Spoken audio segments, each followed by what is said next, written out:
Back to the Sussex Ontario Election Show. We're joined by Rocco Rossi, President and CEO of the Ontario Chamber of Commerce. And I wanted to ask Rocco a question about Pharmacare.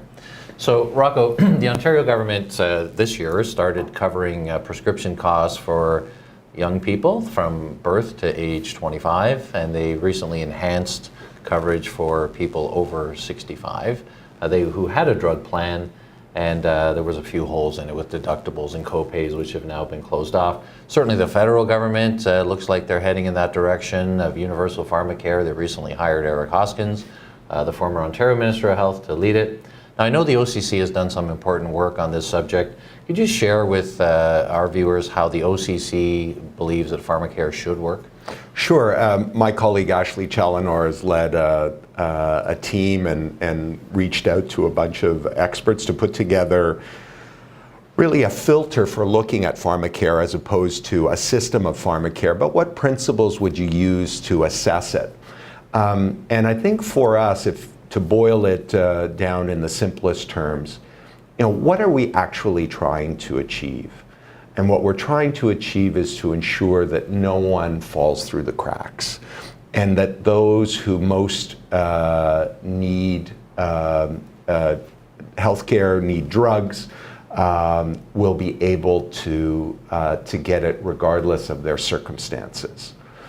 And the issue with universality, and the one thing I would suggest you might revisit is, it's not clear from Minister Morneau. He pulled back on the notion of universality. He said there has to be a pharmacare system, and I actually took encouragement from that notion, because by going universal, you add significant costs, which then question and threaten the sustainability of the program long term.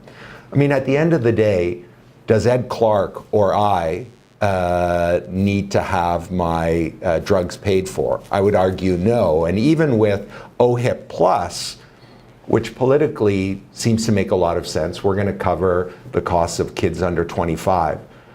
A whole bunch, high double digits, of those children were being covered under their parents' plan, whether through employment or otherwise.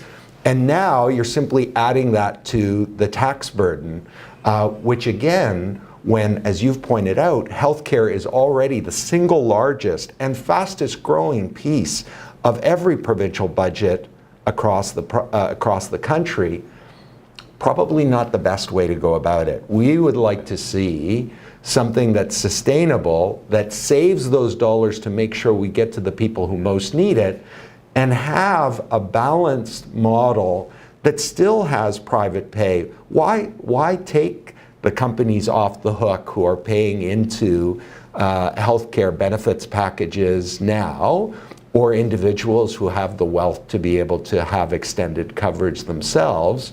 Why take that responsibility away from them? Fair enough. All right. I want to switch topics now and talk to you a little bit about programs for business. So when we had Doug Ford on this show, he was pretty clear in saying he is absolutely opposed to what he calls corporate welfare. So you've seen over the years here in Ontario the Jobs and Prosperity Fund, the Strategic Jobs Infrastructure Plan. I mean, it's right. They're part of the landscape super now cluster in this province and in this country.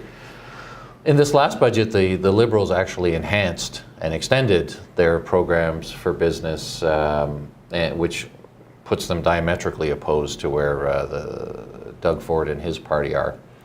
Now, you're a business organization. What's the OCC's view on this question? Look, I think that it's a complicated issue, and that if you look at who we compete with in the world, they're doing interesting things that if you're not in a position to respond, will put your economy at risk. The notion that Boeing, for instance, in the US, is simply a free market company that builds its cost structure and its innovation strictly from free market operations, and therefore, if we do anything with Bombardier, as was being tasked in recent days, in recent months, that we're the bad actors. the amount of money that Boeing receives from the U.S. military, which is essentially a U.S. government program for enhancing various industrial sectors, that's the net impact. If you're not prepared to respond to that in some way, you put yourself at a significant risk. So there are intelligent programs and less intelligent programs.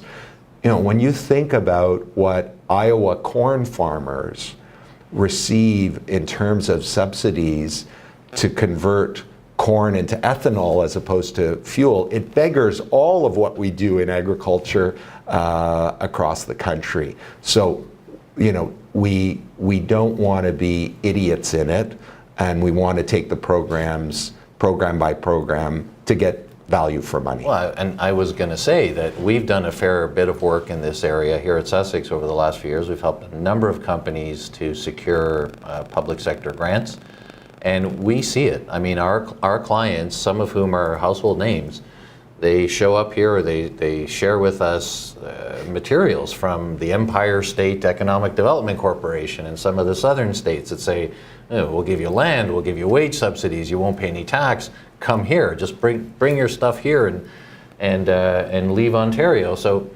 I think that probably the magic lies in that, along what you're saying, we have to do it smartly, but I think our federal and provincial governments have to have at least some tools in the toolkit to compete with that. 100% have to.